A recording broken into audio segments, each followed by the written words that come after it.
In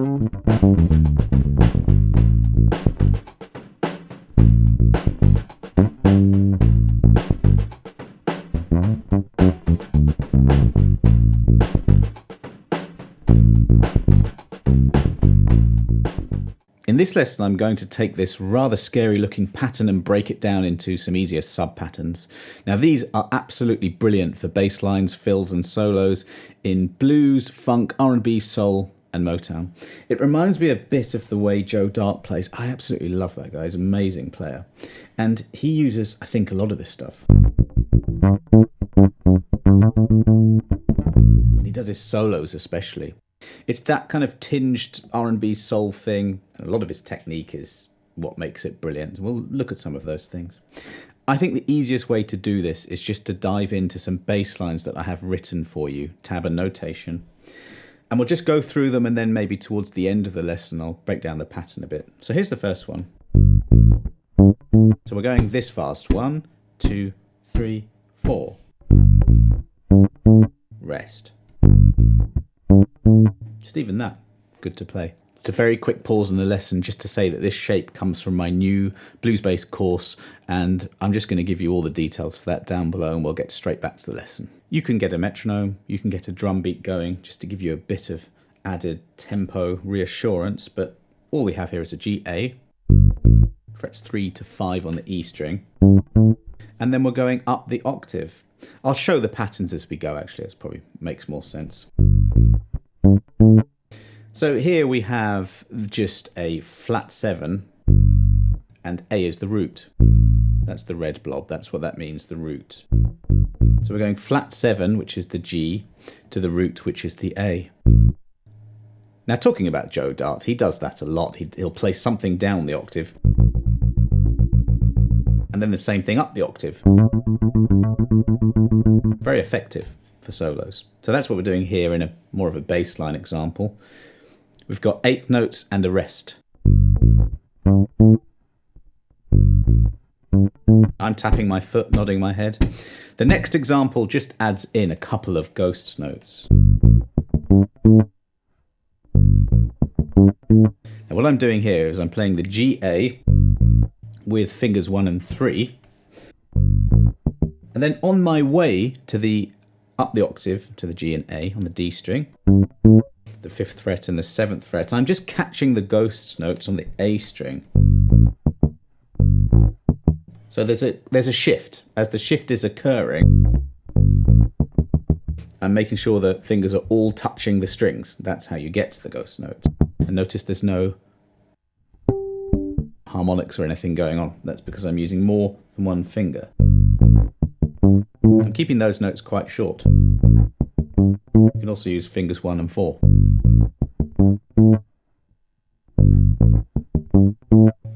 Now, as we go along, I'll show some patterns, but you can build on these lines. So if I was just playing that as my basic line,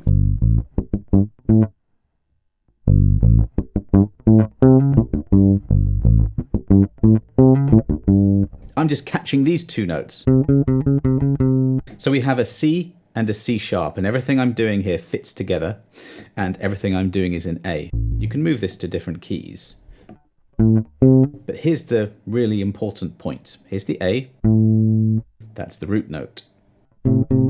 That is the C. That's the flat third or minor third. And it works brilliantly as a passing note to the C sharp. You really hear that a lot in this kind of style. So we have a G and an A, and a C and a C sharp, and all of those notes sound brilliant. So if you're jamming, if you're making up a bass line, this would work over an A7, A dominant 7th.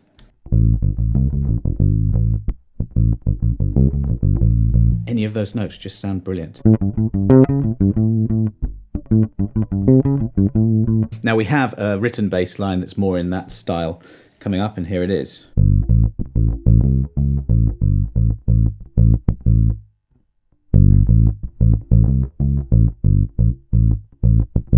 So again, just using those notes, G, A, C, C sharp. So when you see that enormous pattern, it's a collection of notes that sound brilliant, but you probably wouldn't use all of them all together. You can take a fragment and make a bass line from that. So we have our flat 7 root and our flat third major third. And that happens a lot where you go from the minor third to the major third. So let's break that down slowly. G, A, A, A. So we've got 2 eighth notes again. Then we have a 16th note rest, and that's on beat 2. So it's 1, 2. You don't play on 2. And this is why you have to tap your foot to be very aware of where the rhythms are. 16th notes, so you now have to subdivide into 16ths. Da, da, da, da. I'm keeping those eighths at the end of the bar quite short. We've got a ghost note at the end. Let's just focus in on those 3 notes at the end. So I'm just releasing pressure on the 5th fret of the E string to get the ghost note. But this is where you have to be careful if you use one finger. That will happen. So use more than one finger to completely deaden the string. Next one is exactly the same, taking the Joe Dart idea of putting it up an octave.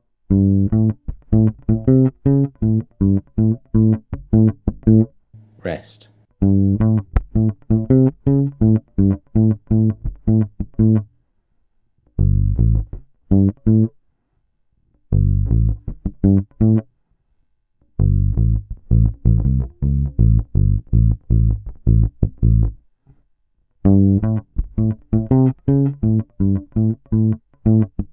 That's everything together, and you can mix and match these, and hopefully I want to give you some ideas of how to create your own bass lines, preferably on the fly. That's where the patterns come in. We'll look at that in more detail in a minute. But I actually came up with all of these lines about 20 minutes ago and notated them. Once you know what notes work, things become easier. Right, what have we got now? We've got something a bit different. We've got the use of a dominant 7th pattern. We'll look at that actually now. So here it is.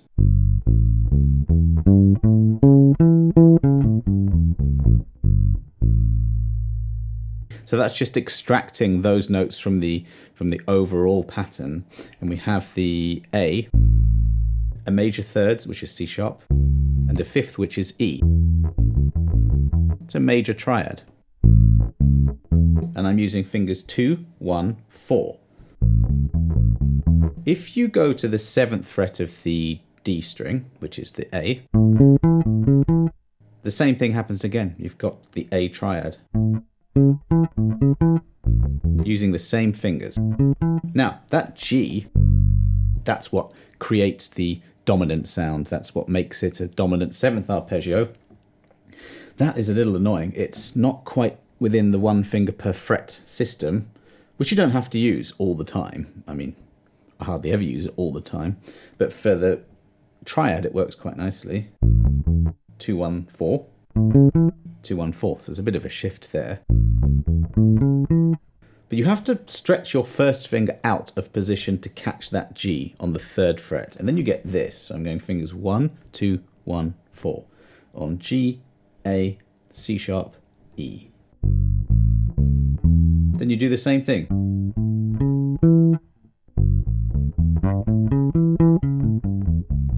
And I'm just shifting across as I go. When the little finger gets right onto that note, the E 7th fret, first finger has already made the journey to the 5th fret of the D string. It's already there and the others can join in. And the opposite is true now. Now the little finger is there. It's such a useful pattern. And this bass line here is composed entirely of those notes.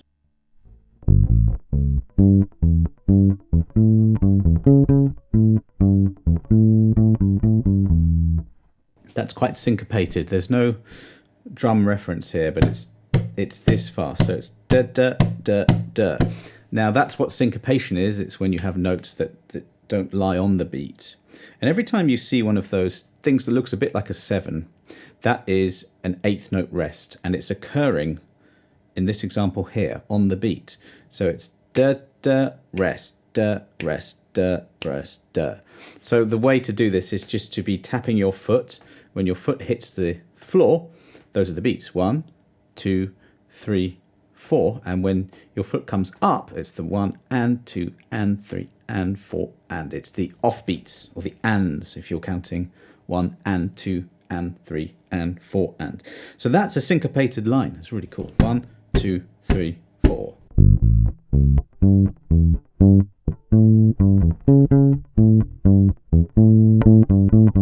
Now here, the second time round that I played it, I relaxed my fingering a bit. I wasn't sticking directly to those 1, 2, 1, 4. Here I was going. Just not very conventional.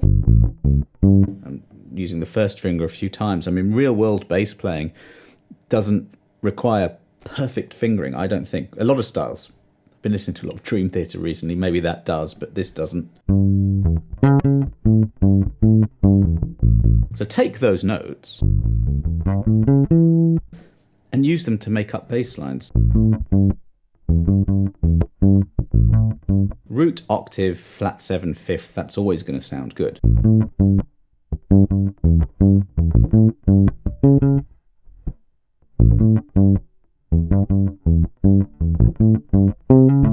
And there I'm adding in the previous pattern. Maybe I didn't go through that well enough actually before. This is the pattern right here. Up the octave.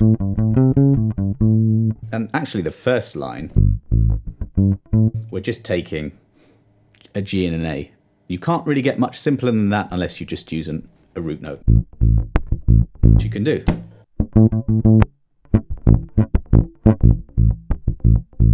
You can do anything you like. Let's move on.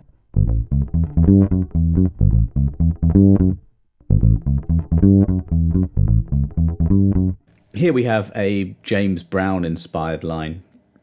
And this is really leaning on this part of the pattern. If I extract that, we have what's called a Mixolydian mode.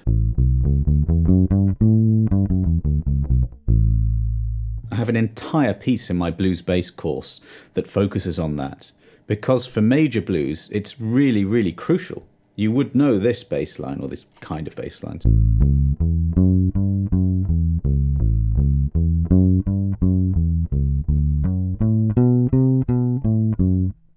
Kind of Willie Dixon inspired lines, and that comes directly from that set of notes, as does this.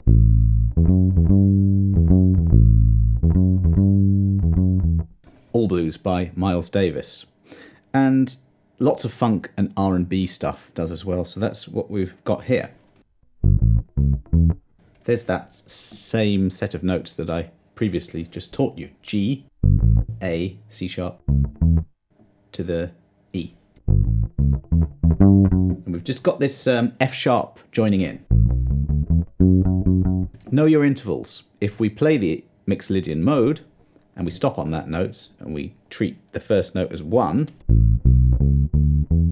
it's 6 away, a major sixth.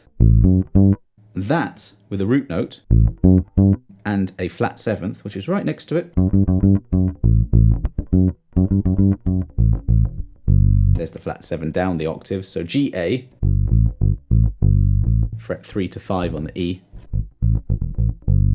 and fret 4 to 5 on the D.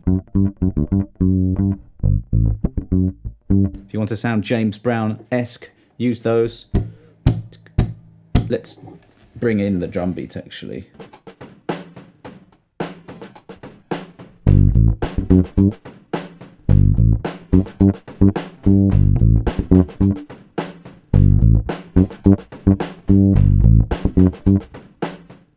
You could really just make a whole bass line up just using those very simple notes. Then, if you want to expand and make a fill up,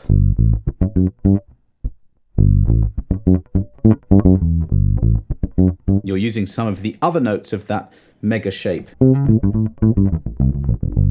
most of which are represented in at least one of the bass lines I've written. Let me return to that line. I went on a tangent as usual. So I'm going like this. You know, again, unconventional. Probably if I taught you this tomorrow, I would play something slightly different, but I'm going 1, 3, Then sort of jumping to the C sharp on the 4th fret of the A string with my first finger. And at that point there, I'm in slightly better place to play the rest of the notes. So I'm going G, A, C sharp, E. So frets 3 and 5, 4 and 7. And then I'm using second finger to first finger to little finger. Let's just really slow that bit down.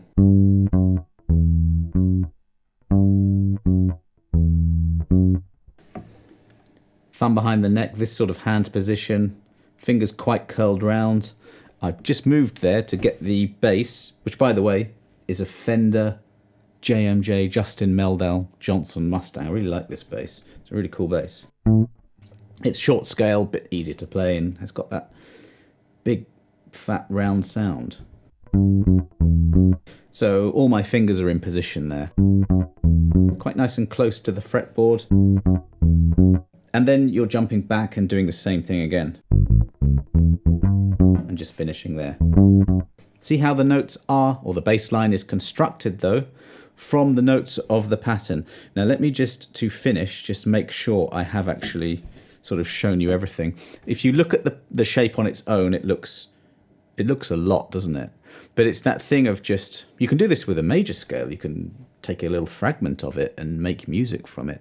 So this mega shape has a few shapes within it. In the PDF, we've got Mixolydian, A Mixolydian. I'll just quickly go through what these mean. R is root, that's the lowest note. The triangle in my software, which is neck diagrams, means major. So that's a major second interval. Then we have a major third. The P is perfect, so perfect 4th and 5th. Major 6th. Flat 7, that's what that B means. You have the notes further to the side if you want to know those, which you should.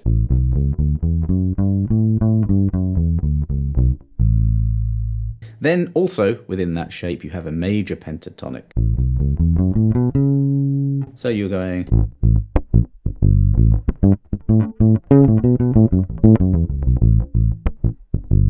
This is interesting because you have G, A. That could be minor. But when you play the major pentatonic, you're forcing the listener to hear it in major.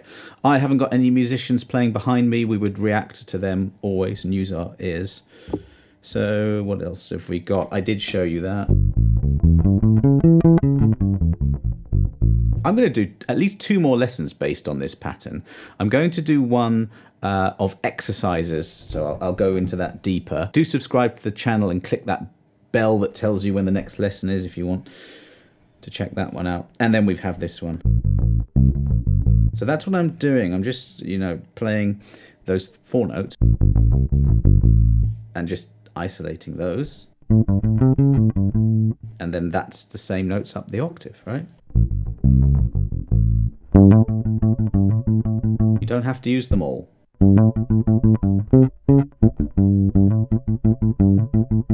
Going back to Joe Dart, he does things like that.